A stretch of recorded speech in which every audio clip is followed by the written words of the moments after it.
How's it going, guys? This is Iron Fist LMS, once again coming to you from the LMS live stream over at Twitch TV. Now, what I've got for you today, guys, is something a little bit new from Game Update 8, the latest patch brought out by Sony. And that is an all-round guide including gameplay and upgrades and certifications as usual for the new 3-man Harasser attack buggy that was recently introduced into the game. Now, I want to start off by saying that this Harasser is an absolute killing machine, and I've been having a complete blast in this thing driving around. In fact, I've had more fun in this Harasser than I've had in a long time playing Planetside 2. It's quite strange really how just the inclusion of one new vehicle into the game can completely change things up and make the game fun for you again. Now, I got my good wingman Roz to drive me around for a couple of days in this thing, and we've been getting so many kills and annoying so many people with this thing. You can literally just drive full speed into a group of enemies, get 10 kills, and then run straight back out again without them even knowing you were there. Now, we experimented a lot with the different loadouts and different setups you can do on the Harasser, and while it is a 3-man buggy, we pretty much discovered that the third seat, the rumble seat on the Harasser, is completely useless. If you put a max in there, you end up getting shot by the gunner, so we just drove it as a sort of 2-man vehicle where the gunner could hop into the third seat, or even the driver could hop into the third seat to repair it in hot situations. So I'm actually going to share with you my ideal certification and upgrade loadout, and after that we're going to go through some basic tactics you can use on the Harasser. Now, the most efficient way we found to set up the Harasser was actually to turn it into a very fast, very mobile infantry killing machine. You want to get in there, kill the softies, kill the heavies, and get out of there as soon as possible before you start to get targeted down by heavier tank fire. Because after all, you are still a buggy and you are extremely vulnerable to heavy tank shells.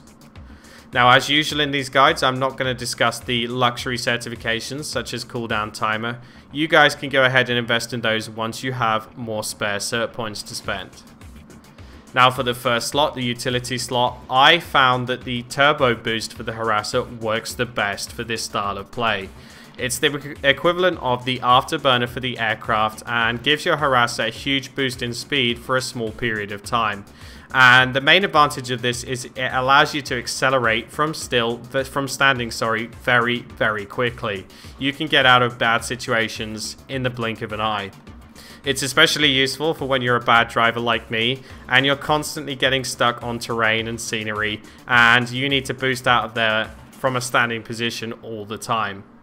Now, a good piece of advice to use with the boost is to exercise great caution when using it, because if you boost over an uneven surface and you land at an angle, you'll end up rolling the buggy and killing yourselves, so do be careful when using it. Now, for the defense slot, I saw only one real obvious choice here for the Harasser. You want to use something that gives it as much health and as much resistance as possible, because by default it is very, very squishy even to small arms fire. So I went for the composite armor here, and this is one of the first things that I maxed out on it. The composite armor on the Harasser is actually a lot better than it is on aircraft like the Reaver or the Mozzie, for example. It gives you huge defensive bonuses once you max it out, something like 45% damage reduction on the front side and top, and up to 60% damage reduction on the rear. So you can mitigate a lot of damage just by having the composite armor on. So go ahead and take that as a priority. Moving on to the frame slot, you actually have 3 good choices here.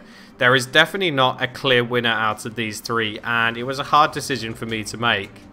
But I figured with the type of driving that I do, which is fast in, fast out, and the fact that I already took the turbo boost, I would go with the racer frame, because not only does it improve your top speed, but it also improves your acceleration as well.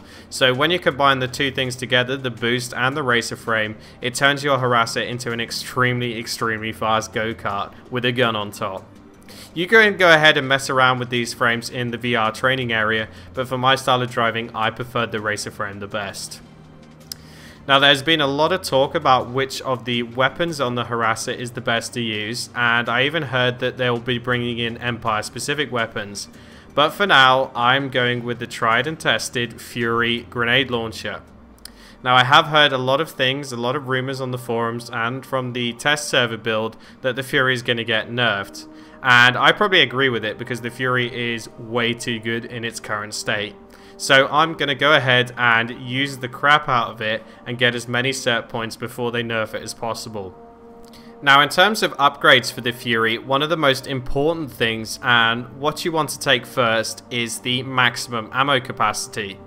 Now, by default, the Fury has 5 rounds in the magazine and even more once you've upgraded it, and it flies through the ammo capacity, or the default one, really quickly, and you find yourself having to reload all the time.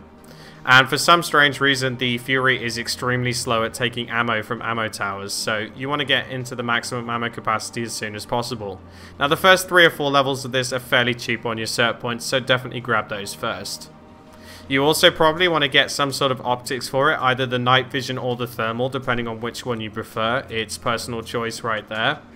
And between reload speed and magazine size, you want to go for the magazine size every time. As I say, by default it has 5 rounds in the magazine, but once you've fully upgraded it with the magazine size, you can have up to 9 in there, which is unbelievably overpowered in my opinion, and you can just clear squads of infantry with it. Now that we've got upgrades and certifications out of the way, I'm going to discuss some basic tactics as well as some basic advice on how to use your Harasser most efficiently and how to really play to its strengths, which is mainly mobility more than anything else. Now, as you're going to see in the next couple of clips, it does really well in close quarters infantry fighting, especially when you have cover available such as small buildings or terrain like rocks and other stuff. Now, what you want to do here is have your gunner really maximize his efficiency by not just shooting at one infantry dude running across the road.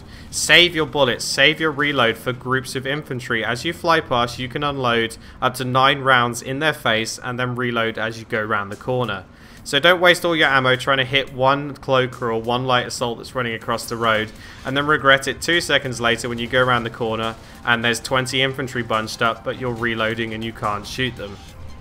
Your job as the driver in these kind of situations is pretty straightforward, to be honest with you. You want to keep the Harasser moving as fast as possible. Definitely don't get tunnel vision and stop to allow your gunner to shoot at groups of infantry, because he might get a few kills, but you're going to end up getting blown up by tanks or dumbfire rockets. You want to make yourself as difficult as target to hit as possible, so strafe in and out of the cover such as buildings or terrain, and try and get behind them when you know that your gunner is reloading. Now, with this being said, you also want to try and stay on as flat terrain as possible, because when you're hopping up and down, going over uneven terrain, the top gun is actually going all over the place, and it makes it extremely hard for the gunner to actually lead and hit his targets correctly. So try and stay on flat ground as much of the time as possible. Now, another thing to bear in mind is that with the Fury gun, you can one-hit kill infantry if you hit them directly. And most of the time, you're going to be two-hitting them, even just with splash damage. So you don't need to waste the entire magazine just to try and kill one dude. Try and be as efficient as possible with your shots, because you have a very small time window as your driver passes through the groups to hit them as much as possible. If you're patient and you land your shots correctly, you can get 3 or 4 kills for the price of one magazine, rather than actually just dumping all your shots on one guy. So you can really improve your score per minute and the amount of kills you get on these runs just by being patient and carefully placing your shots when driving past the enemy.